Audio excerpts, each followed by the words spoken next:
Good morning students. आज इसके अंतर्गत हम क्लाइमोग्राफ बनाना सीखेंगे।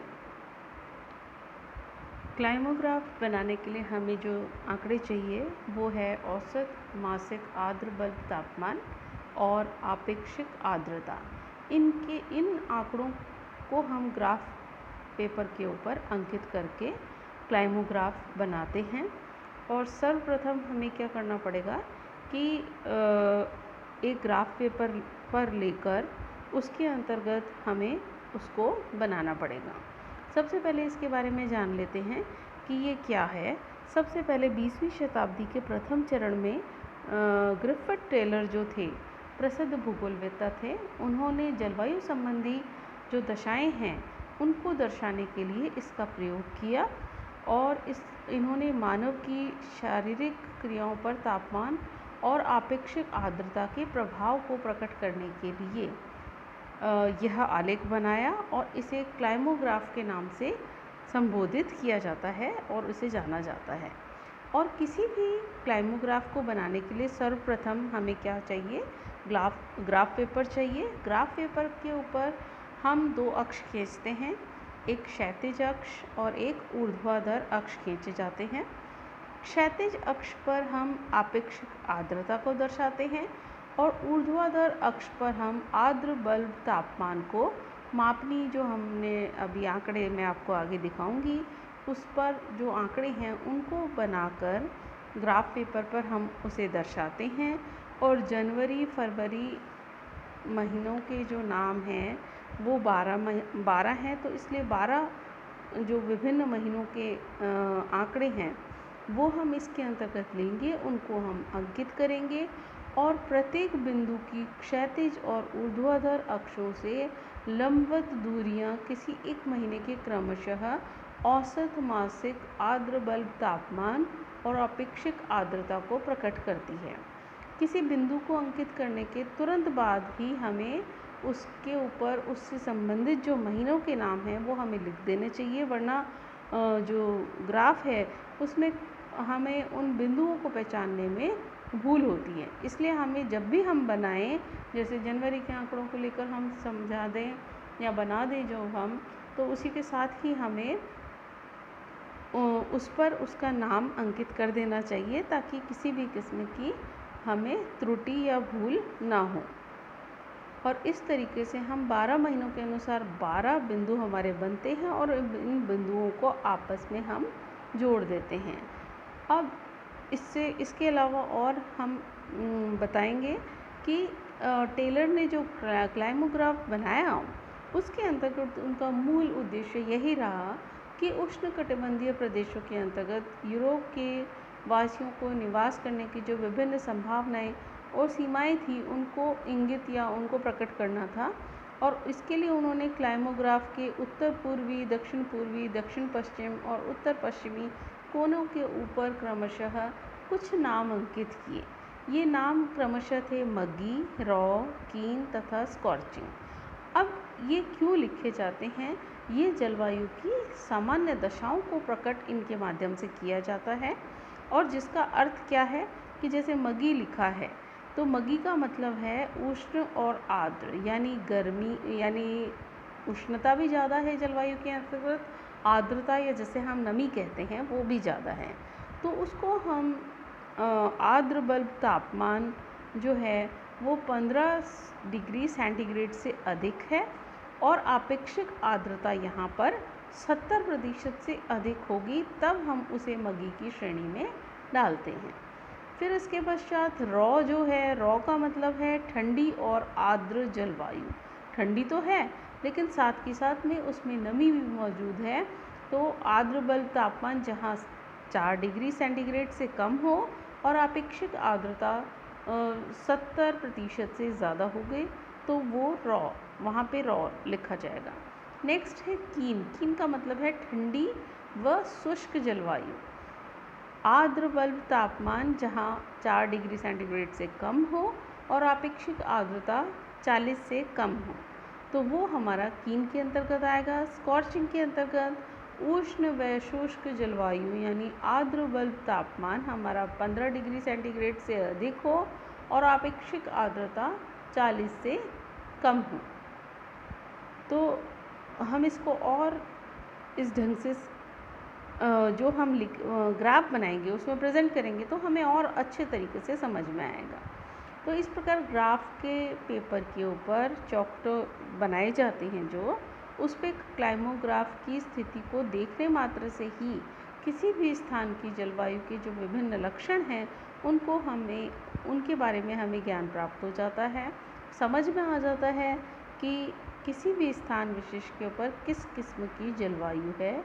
उदाहरण के लिए यदि किसी स्थान के क्लाइमोग्राफ की स्थिति उत्तर पश्चिमी कोने पर है, यानी क्लाइमोग्राफ जो बन रहा है वो उत्तर पश्चिम कोने में बन रहा है, तो वहाँ की जलवायु उष्ण और मरुस्थलीय होगी। और अगर यानी हम जो हमारा ग्राफ ये बना हुआ है, हम ये देख रहे हैं, इसमें देखिए आपको नज़र आ रहा है कि स्कॉर्चिंग, कीन, मग्गी, रॉ। तो जहाँ पे हमारे ग्राफ ज़्यादा झुकाव लिए हुए होगा, यानी जिस तरफ ज़्यादा बढ़ता हुआ होगा, तो वो वहाँ की जलवायु की विभिन्न दशाओं को प्रकट करेगा। तो इसको और बनाने के लिए हम समझते हैं, तो वापस आते हैं उसी पे। ये मैंने आपको यहाँ तक बता दिया था कि उत्तर पश्चिमी कोने में अंकित है, तो स्पष्टतः वहाँ की जलवायु स्पष्ट होगी कि उष्ण मरुस्थलीय किस्म की है। अब हम ये ग्राफ के माध्यम से, ये हमारे आंकड़े हैं, हम जोधपुर का क्लाइमोग्राफ बनाने की कोशिश करते हैं। इसमें जनवरी से दिसंबर के विभिन्न महीनों के नाम अंकित हैं, जनवरी, फरवरी, मार्च, अप्रैल से दिसंबर तक के। और इसमें जो दो आंकड़े हमें चाहिए वो है आर्द्र बल्ब तापमान सेंटीग्रेड के अंतर्गत और अपेक्षित आर्द्रता प्रतिशत के अंतर्गत। अब इन आंकड़ों की सहायता से हम क्लाइमोग्राफ को बनाएंगे। और सबसे पहले क्लाइमोग्राफ को बनाने के लिए हमें ग्राफ पेपर के क्षैतिज अक्ष व ऊर्ध्वाधर अक्ष हमें दोनों खींचने होंगे और उन्हीं पर क्रमशः हमें 0 से 100% तक की अपेक्षित आर्द्रता के जो विभिन्न मूल्य हैं, अपेक्षित आर्द्रता व 0 से 30 डिग्री सेंटीग्रेड तक के तापमान को प्रकट करना पड़ेगा। जैसा कि मैंने आपको हिदोग्राफ में भी बताया कि हमें सबसे पहले आंकड़ों को प्रदर्शित करने के लिए उसके अधिकतम और न्यूनतम जो मूल्य दिए हुए हैं उनको हमें देखना होता है, तो उसी के अनुसार हमें बनाना होता है। तो सबसे पहले हम आंकड़ों के ऊपर पुनः चलते हैं, जैसे आपको समझाने के लिए, ताकि आपको समझ में आए। आर्द्र बल्ब तापमान को अगर हम प्रदर्शित कर रहे हैं तो हमें पता होना चाहिए कि हम जो y एक्सिस है, यानी लंबवत वाला एक्सिस है जिस पे हम आर्द्र बल्ब तापमान को दर्शा रहे हैं, तो वो कितना अधिकतम हम बनाएं। तो उसमें हमारे आंकड़े अगर देखें, आंकड़ों पे नज़र डालें हम आर्द्र बल्ब तापमान पर, तो वो जनवरी से दिसंबर तक हम नज़र डाल रहे हैं। तो हम क्या देखते हैं, 14, 16, 15, 19, 18, 25, 25, 25, फिर 24, 20, 16, 15। तो अधिकतम जो हमारा मूल्य है वो है 25। तो हम मैक्सिमम इसके अंतर्गत ग्राफ पर प्रेजेंट करने के लिए, ग्राफ पर दर्शाने के लिए 30 तक हम ले लेंगे। फिर उसके पश्चात आपेक्षिक आर्द्रता की अगर हम बात करें तो उसमें मैक्सिमम जो हमें आंकड़ा नज़र आ रहा है वो हमें नज़र आ रहा है 55 सॉरी, और वो हमें नज़र आ रहा है कितना, 55। और उसके अलावा मुझे नहीं नज़र आ रहा कि इससे ज़्यादा कोई हमें की ज़रूरत है।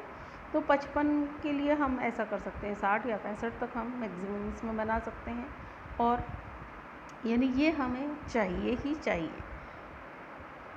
अब हम आते हैं ये ग्राफ के ऊपर। अब हमने इस ग्राफ के माध्यम से समझ रहे हैं हम कि इसमें हमने इस तरीके से ग्राफ के ऊपर प्रदर्शित करना है। हमने स्केल पे ले लिया, 1 सेंटीमीटर की दूरी पर या 2 सेंटीमीटर की दूरी पर हमने एक्स एक्सिस को बना लिया। 2-2 सेंटीमीटर बड़ी वाली फाइल बनाते हैं आप, तो 2-2 सेंटीमीटर के दूरी पर बना सकते हैं, इसे आसानी से बन जाएगा। और इसमें 2-2 सेंटीमीटर के आंकड़ों को लेकर हमें एक पे मार्क करते हुए 5, 10, 15, 20 यानी क्षैतिज अक्ष पर हम जो रिलेटिव ह्यूमिडिटी दर्शा रहे हैं, तो उसको हम दर्शाने के लिए हमने आगे तक उसमें 70-75 तक, या मैक्सिमम इसमें हमें आवश्यकता है 65 तक की, है ना, वहाँ तक हम इसमें दर्शा सकते हैं आर्द्र बल्ब तापमान, जो कि हमारा लंबवत अक्ष पर हम दर्शा रहे हैं, तो वो हमें मैक्सिमम 25 चाहिए और हम 30 तक उसको दिखा रहे हैं, तो इस तरीके से ले लेंगे। अब सबसे पहले हम अपने आंकड़े के ऊपर आते हैं। तो आंकड़ों के ऊपर अगर आप नज़र डालें तो सबसे पहले हमारा इसमें वापस बैक में आप जाएंगे तो जनवरी में अगर आप आंकड़े देखें तो जनवरी में आपका आंकड़ा आता है, ये देखिएगा, हाँ, आर्द्र बल्ब तापमान है जनवरी के अंतर्गत 14 और अपेक्षित आर्द्रता है 27। 14 और 27 को हमें दर्शाना है। आर्द्र बल्ब तापमान टेम्परेचर जो है वो है हमारा 14, तो हम इसके अंतर्गत 14 को दर्शाएंगे। तो ये हम देख रहे हैं यहाँ पे 0 से 5, 1 मिनट, 0 से 5, 10, 15, अब 15 से नीचे 14 आता है, तो उस 14 के अंतर्गत हम सीधा अंकित करते हुए एक छोटी सी स्केल के माध्यम से अगर देखेंगे तो वो 14 आ रहा है और इधर आपेक्षिक आर्द्रता आ रही है हमारी कितने, 27। तो ये हमारा 25 है, 25 से आगे अगर हम जाएंगे 26, 27, और इन दोनों को जहाँ पर हमारा मिलन होगा इसके अंतर्गत वो हमारा बिंदु बन जाएगा, वो होगा जनवरी वाला बिंदु, और वहाँ उस बिंदु पर हम एक छोटा सा बिंदु बनाकर उसे जनवरी से मार्क कर देंगे, JAN लिख देंगे। फिर दूसरा हमारा आंकड़ा आता है फरवरी का आंकड़ा। फरवरी के अंतर्गत हमारे आर्द्र बल्ब तापमान है 16 और फिर 16 और 39, यानी दूसरा आंकड़ा है हमारा ये, और फरवरी के अंतर्गत हम इसको दर्शा रहे हैं। तो फरवरी में हम ये देख रहे हैं कि जो हमारे अपेक्षित आर्द्रता है वो है कितनी, 39। तो 39 के अंतर्गत 40 से 1 कम, ये यहाँ आ गया फरवरी, और इसमें दूसरा आंकड़ा है हमारा 16, तो 15 से थोड़ा सा 1 ऊपर 16 आ गया, और इन दोनों को मिलाते हुए जो हमारा बिंदु अंकित होगा वो होगा हमारा इधर इस बिंदु पर, ये आप देख रहे हैं इसके माध्यम से मैंने अंकित किया है, और ये हमारा बिंदु मिल जाएगा, वो बन जाएगा हमारा फरवरी। ये तो इस तरीके से हम जनवरी और यहाँ पे फरवरी लिख देंगे FEB, और फिर जनवरी और फरवरी को आपस में जोड़ देंगे। इसी तरीके से हम मार्च, अप्रैल, मई, जून, जुलाई एक एक करके बिंदु उनका निकालते जाएंगे। अपेक्षित आर्द्रता और आर्द्र बल्ब तापमान दोनों को देखते हुए आपस में सब कुछ जोड़ देंगे। फिर लास्ट में दिसंबर से जनवरी को भी जोड़ देंगे, और इसके अंतर्गत ये जो हमारा कीन है, सबसे पहले हमें इस साइड में कीन लिखना होगा नीचे की तरफ, ऊपर स्कॉर्चिंग लिखना होगा क्योंकि तापमान बढ़ता जाएगा और इधर आर्द्रता की कमी होती जाएगी, तो चुभने वाली जो गर्मी होती है स्कॉर्चिंग वाली, यानी मई जून के अंतर्गत भारत के संदर्भ में अगर हम समझें और राजस्थान के संदर्भ में भी अगर हम बात करें, तो वो जो हमारी मई जून के अंतर्गत जो बहुत बारिश नहीं होती है और उससे पहले जो बिल्कुल तीखी धूप लू वाली जो चलती है उसे स्कॉर्चिंग के अंतर्गत लिया जाता है। फिर हम देखते हैं मगी, जो मैंने आपको एक एक करके इन सब के बारे में समझाया था, कीन, स्कॉर्चिंग, मगी और हमारा रॉ। तो इन चारों को हम चारों कोनों पर प्रदर्शित कर देंगे, और इस तरीके से हमारा जो क्लाइमोग्राफ है जोधपुर का वो बनकर तैयार हो जाएगा, और मुझे लगता है आपको समझ में आया होगा।